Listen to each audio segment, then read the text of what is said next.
Amyotrophic lateral sclerosis. You probably know it better as ALS. It comes from the Greek language and means no muscle nourishment. And that's exactly what happens when someone has ALS, a neurodegenerative disease that impacts nerve cells. The brain can no longer communicate with muscles. That leads to extreme weakness and disability. There's no cure for ALS. Doctors can only manage symptoms for their patients.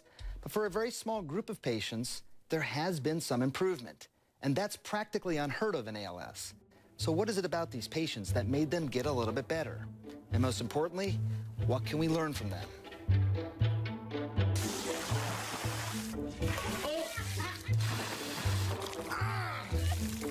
It was a craze that swept the globe. Fill a bucket with ice, dump it over your head, and film it for all to see on social media. Some may be better than others.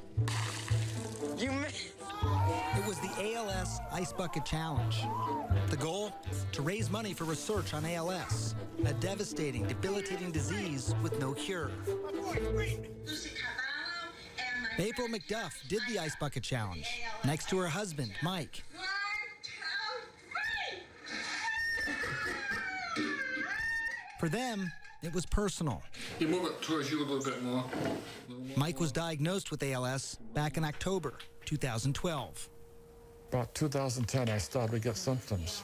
What happened was my arms started to get weak. I was starting to lose muscle tone on my shoulders and my arms. And I went to my doctor, and that time I had rheumatoid arthritis, so I was going into Boston for the rheumatoid arthritis. And when I went in that day, I says, you know, doc, I says, something's not right. And he looked at me and goes, what is going on? ALS is a neurodegenerative disease that disrupts the connection between the brain and the muscles.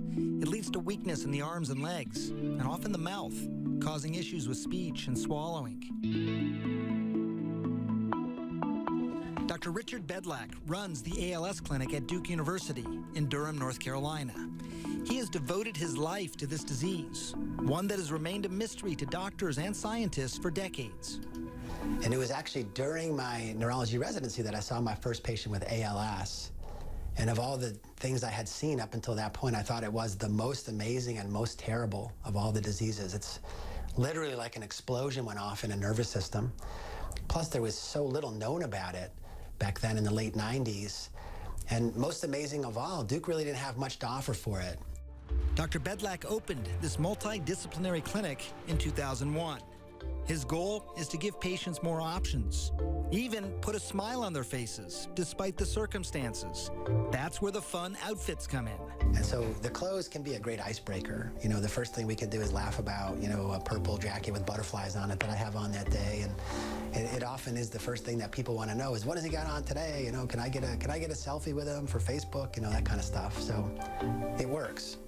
Though more is known about ALS today than when Dr. Bedlack first started, the fact remains that no one has ever beaten the disease.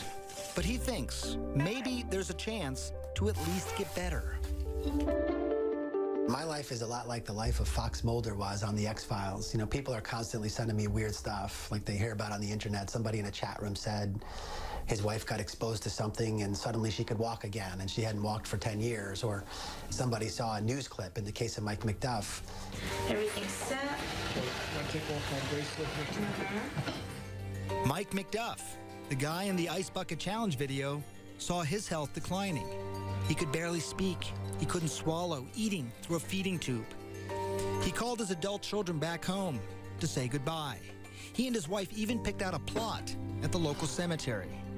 And then one of his friends mentioned a nutritional supplement called Lunasin.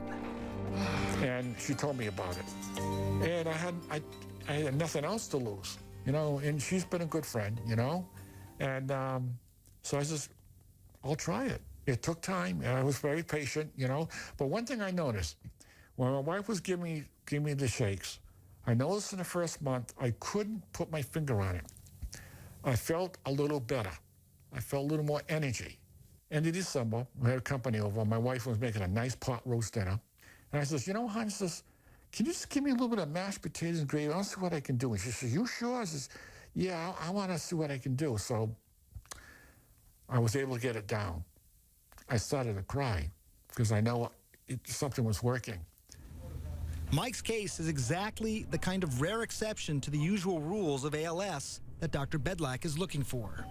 He scours the internet and connects with doctors around the world. Once he finds a so-called ALS reversal, he verifies it by pulling medical records and speaking with the patient's doctors. If he's convinced the person has ALS and not a disease with symptoms that mimic it, he gets to work trying to crack the case. I'm up to a total of 24 confirmed ALS reversals now. People that I really have the records, I really believe they had ALS, and I really believe they're dramatically better. Those 24 cases vary in the treatments used. Mike McDuff is one of them. Dr. Bedlak started a pilot trial based on the exact regimen Mike followed, enrolling 50 patients. Can you lift the knee at all? I have tried that. One of them is 58-year-old Matthew Teasdale. He's been on Lunasin for 6 months, halfway through the trial.